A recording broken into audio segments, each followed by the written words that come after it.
Hello, my name is Jason. Today is my birthday, March 19th, 2026, and I'm 51 years old. In 1989, when I was 14, I had a traumatic brain injury. What happened was another boy was playing with a pellet gun and accidentally shot me right here in my right temple. It ended up penetrating my skull and damaging my right parietal, temporal, and occipital lobe. Occipital lobe in the back where it lodged. Now you might be wondering, why did a pellet gun penetrate my skull? But this particular gun had a malfunction, and the malfunction made it much more powerful than the manufacturer had intended. And so it actually did penetrate my skull, go through my brain, and destroy about 30% of my brain. I had some cognitive effects from that, as one would expect. Anxiety, depression, some problems with short-term memory recall, cognitive dissonance. It was known as apraxia, where you just really simply get confused, mix up right from left, or don't know what something's called. I've overcome most of those things as far as I could tell. I got a college degree, I've had a career, and now here I am in Bangkok, Thailand, retired. The one thing that's been very problematic from that day in 1989 forward is when the pellet lodged in my right occipital lobe, it damaged my left peripheral vision. The average person has 180 degrees of view, like this. I can see my right hand, but I can't see my left hand right now. See, I have to look. I don't have, and all the way up to right about here, starting here to here, I can't see, but here, forward, I can. That's due to what's called the optic chiasm. So as you probably have seen in biology class, the right hemisphere controls the left and the left controls the right. So because my right occipital lobe was damaged, it damaged my left field of view. Over the years, I tried medication, going to psychics. I did something called VRT, visual restoration therapy, where they try to go right at the edge of the vision loss and flash lights and encourage the visual field to expand. None of those things worked. For many years, I tried to get involved in studies, stem cell injection or more visual restoration therapy.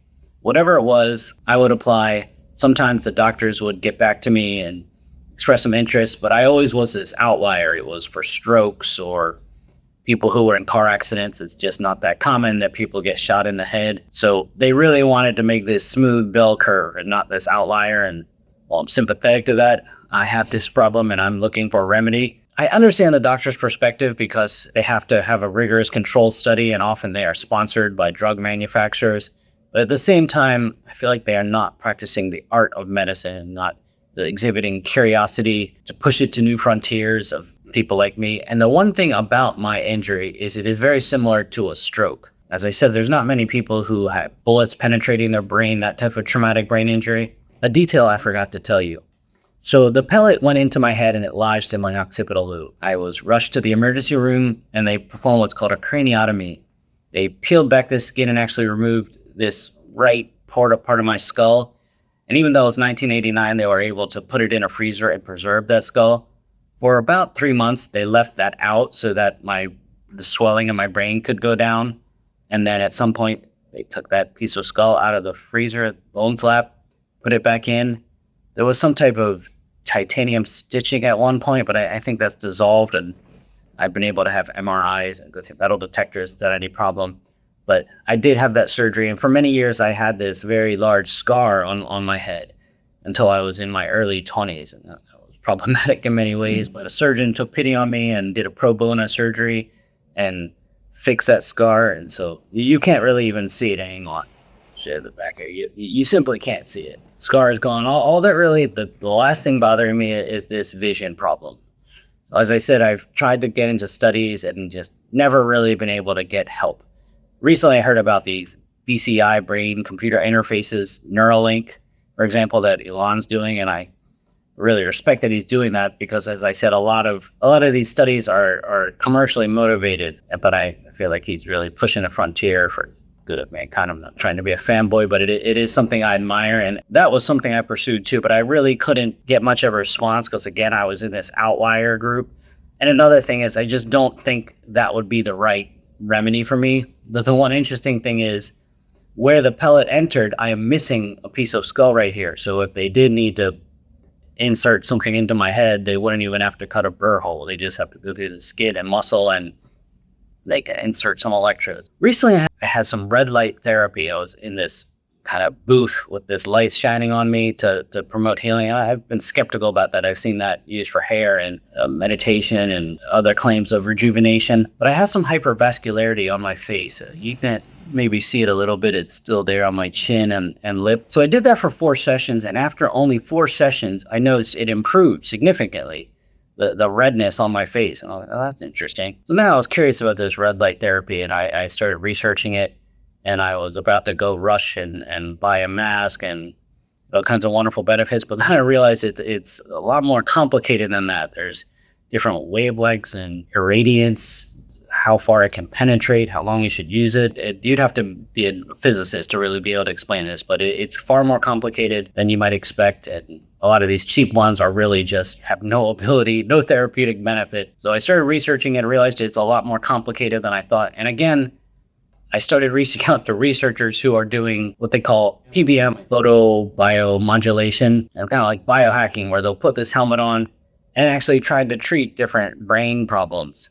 But again, I found that I'm in this outlier group, and I couldn't get anyone to be interested enough to let me participate in the study, or maybe it just wasn't possible. But at least I was trying to get more information about these helmets. Which one should I get? Which wavelength should I get? Then there's LED and laser helmets. So it's all under the umbrella of red light therapy. Started using different chatbots, Gemini, ChatGPT, Grok, going back and forth, trying to learn more. Another problem is there's different wavelengths, and there's all kinds of debate about how far it should penetrate. Some may say penetrate too deep or doesn't penetrate deep enough. And so it really was frustrating. But then, every time you use these large language model things that we say, would you like to talk about whatever other topic? It tries to keep the conversation going. But it was like, oh, would you like to talk about the WeberBrain Pro helmet?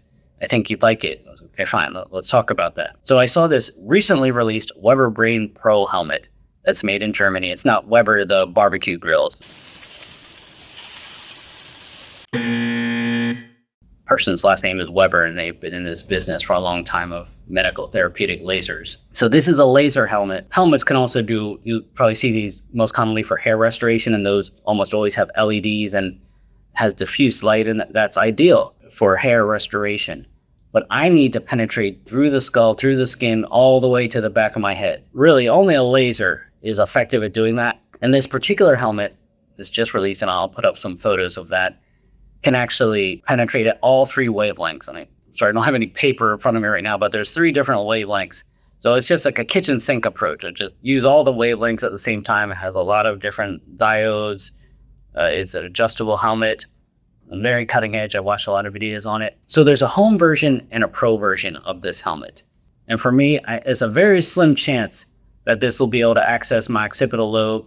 And the way it works is like reactivates mitochondria. If I look at an MRI of my brain, right along the edge, they call it penumbra. And if you've ever seen the moon and there's like that glow along the outer edge of it, that's called the penumbra. So the brain also, neural tissue, can have this penumbra. And that is the hope of most neuroplasticity for injuries that have been as long ago as mine. Mine is, I think it's about 36 years ago at this point. And again, I uploaded this MRI into a couple of different Google Grok chatbot, and I had it analyze my MRI. And I was like, do you think I should get this helmet? It's expensive, but if there's any chance, even a 1% chance, I'll do it. And it looked at the MRI, and it saw there's this kind of like white penumbra right along the edge of where the damage is. So the hope is this light energy can activate these mitochondria and create neural plasticity and rejuvenation. Now, there's other benefits like reducing anxiety and memory and some of my other cognitive problems that I just don't even really think about. But the one thing about those other problems, there could be this placebo effect. Like I put this on and then I'm like, I feel smarter, and I feel smarter and I become smarter. But my vision problem, there's no imagining. I can't think my way into improving that problem. It either is going to get better or it's not. And I've done these tests that measure it perfectly. 90% is missing or very close. So if that were to improve, it would just be irrefutable proof. So I realized I could also do this biohacking study that might benefit other people, and of course, hopefully benefits me. That's why I'm going to be pursuing this WeberBrain Pro helmet. So again, I live in Thailand and shipping things from overseas, especially with these tariff wars that have recently come about. I could get in a political discussion, but that's a fact of life. So when things are mailed from overseas into Thailand, sometimes you have to pay the entire price of the product again in taxes. I actually contacted Robert Weber. He is the son of the founder of WeberBrain and Weber Lasers. Explain my situation, that I'm very interested in this. And so typically someone is only going to purchase this pro version of the helmet. If you work in a clinic or a hospital, you're going to have lots of patients and recuperate the cost. And I could just go to one of these clinics. It turns out that actually Weber is popular in Thailand. But by the time I did all the sessions I'm going to need to do, it would cost more than the helmet itself. I'll get into the cost maybe later, but it's quite expensive. But like I said, I'm 51. It's kind of now or never. Either I'm going to fix this or I'm not. It's up to me. I'm the only one who's really going to take an interest enough to do it. So I talked to Robert Weber, very gracious, over email. He has some contacts in Thailand because it is also sold in Thailand. So I'm going to be meeting one of his associates in Shanghai in 2 days, who's going to let me try the helmet on. And the reason I want to do that before I actually buy it, one, it's expensive. Sometimes when I wear over-the-ear headphones, it can feel tight or painful. So I don't want to spend all this money on a helmet and then have it be uncomfortable or something I can't tolerate. So I'm going to go and meet this associate. I'm going to actually try the helmet. I'll probably turn it on too. I'm not that worried about that, but it's a good idea to make sure it doesn't feel too hot. Now, these lasers are not the kind of lasers you're going to be like cutting a piece of glass or something. They're non-thermal lasers. Again, I'm not a physicist, but they're just the kind of light that can pass through bone or other material. But it shouldn't feel hot or painful. But nevertheless, I want to try that. I mostly want to make sure the helmet fits correctly. It is adjustable. I expect it will. So I will be trying that in a few days. Assuming that works correctly, I will then purchase the helmet here in Thailand. And then it's just a matter of getting it from Chiang Mai back to Bangkok. I can imagine the airport security seeing this helmet. It looks like it's out of the Matrix. Hopefully they just let me pass through and I could get some kind of note from my doctor. I do have a legitimate need for this helmet. I don't expect that to be a problem, but going through the customs tax or just them scrutinizing it and maybe taking it, have very high risk. I'm gonna get that helmet. I'm very excited to use it. I don't know how fast I'll see gains, if I'll see any gains, but I'm gonna just do it probably 30 minutes every day. This video series is gonna keep track of that. I'll just try to fill in more details. Hopefully it generates some interest and I'll be happy to answer your questions. But just wanted to make this video for now about this adventure I'm about to take. I've been waiting, feels like my whole life, to try to restore this vision and other deficits. As I was touching upon, people who have strokes often have very similar symptoms to me. You can also lose the vision on the right or the left. It's Homonymous Hemianopia is a medical term. I'm sure I'm not the only one that had some type of head injury that caused that, but by far the most common are stroke victims. So if it helps me, it would also help stroke victims. Soldiers end up with traumatic brain injuries. And I do actually have some effects of PTSD from the head injury. It just kind of goes with the territory, the trauma of being shot. And hopefully I see some clear benefits, above all the vision. And then that is something that extends to other people. And we'll just see how it goes.